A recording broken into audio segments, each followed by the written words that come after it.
Hi, I'm Lauren Fix, the car coach. Welcome to His Turn, Her Turn. This week's guest host is Paul Fix, the race car driver who knows Ford products as well as other performance vehicles, and we did a great tour of the show.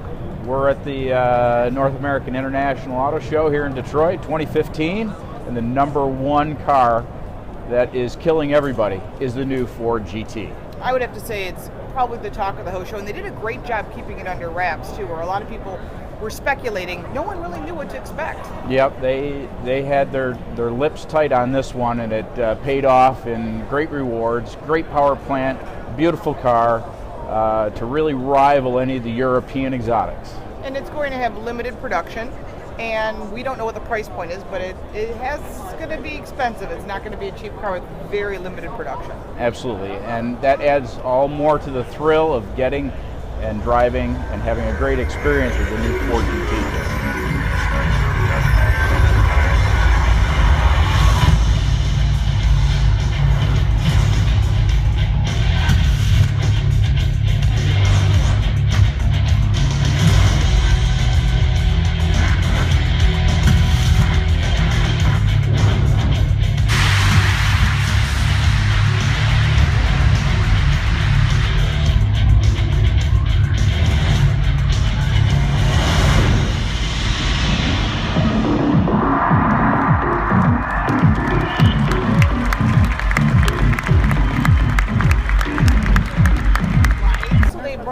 GT350 and the GT350R. Again, that's going to be limited production. We don't have actual numbers on it, but it's going to be produced on the same line as the Mustang. So Ford is really, I would say, took this by horsepower, took the show by horsepower for sure. Yeah, and all Ford traditional blue was all the cars. It was a fantastic preview of what's to come in 2016. Right, and also we saw the Acura NSX, which I thought we've been waiting for this for a while. It was teased 2 years ago with Jerry Seinfeld and Jay Leno during the Super Bowl. We're finally seeing it.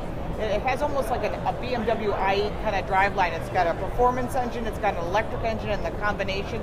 So it's going to be a nice contender to the performance marketplace, which I really think performance is really what the Detroit Auto Show is about, and still some fuel efficiency, but performance took it. Yep, absolutely. Performance was the number one, but diesel was another big hit, especially with Jaguar and Land Rover going all in with multiple diesel vehicles. They're coming after the Germans. They're offering all-wheel drive on the F-Type. They're going to offer manual transmission, which a lot of vehicles aren't. So I give them a lot of credit for saying, we're here to play. Cadillac had the CTS-V here, and I have to say, power, and they're offering the brake package without the $9,000 extra, which if you're looking at a carbon brake package, $9,000's pretty steep. You better be putting it on the track. Yeah, the German Brembo brake package is standard equipment on the CTS-V, but how about that World Challenge ATS FIA GT3 race car? That was a killer piece too. Yeah, they had some really nice vehicles here. Every single manufacturer really stepped up their game. Most went performance. Right. It's interesting, Hyundai decided to go the different direction. They went with plug-in hybrid and some concepts of more plug-in hybrids, but you didn't see that when it came to Chrysler. They were saying, we're talking performance. We're going to bring out a truck that is a rebel, and it really has some, they want to come after the Ford Raptor, so it's got to be a huge marketplace. Yep, that was a Raptor fighter, and we'll see how they do, although I love my Ford Raptor. Yeah. And GM, of course, is back with the Chevy Bolt, and they also had an SUV concept called the Bolt. We'll see what it really comes out to, because the marketplace for all electric vehicles is only like 2.3% of the total sales, where diesel is at an increase of 14%. Electric vehicles have been up a total of 40%, and the number one vehicle is Nissan with the Leaf. But then Nissan said, we're doing something one step farther. They came out with the Titan truck. It's going to have eco diesel, but it's going to be a Cummins diesel, so you're going to see a really great product there. Yep, another diesel truck to add to the fight between the traditional three truck brands out there. They're coming to play with a big truck. It's big. BMW brought out their 6 Series. Porsche brought out their 911 Targa. Audi, of course, brought out more of the new Q7. So there's a lot of great product here, and nice to see that performance is not gone away. Right, yep. There's a lot of brands competing for marketplace here, and probably the best show I've seen in a number of years. I have to say, it's nice to see that this is probably the best show And I have to say the press is here and they're really focused on performance, which is not something you would expect. Usually journalists are like, what's about electric cars and hybrid cars? But that's not really the chatting points. It's absolutely performance. Right. Performance wins out overall. Right. So check out the cars that we looked at. What's your favorite one? It's got to be the Ford GT. The Ford GT. I have to say the Ford GT for me too. Look to see what we saw. You tell us at the bottom what's your favorite car. Thanks for joining us on His Turn, Her Turn. Make sure to follow me at Lauren Fix. And at Paul Fix. And check out Paul Racing this year in the Trans Am Series. He'll be running the Cadillac CTS-V. Visit me on paulfix.com for current updates for the Trans Am Series in 2015. Thanks for joining us.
Audio Jungle.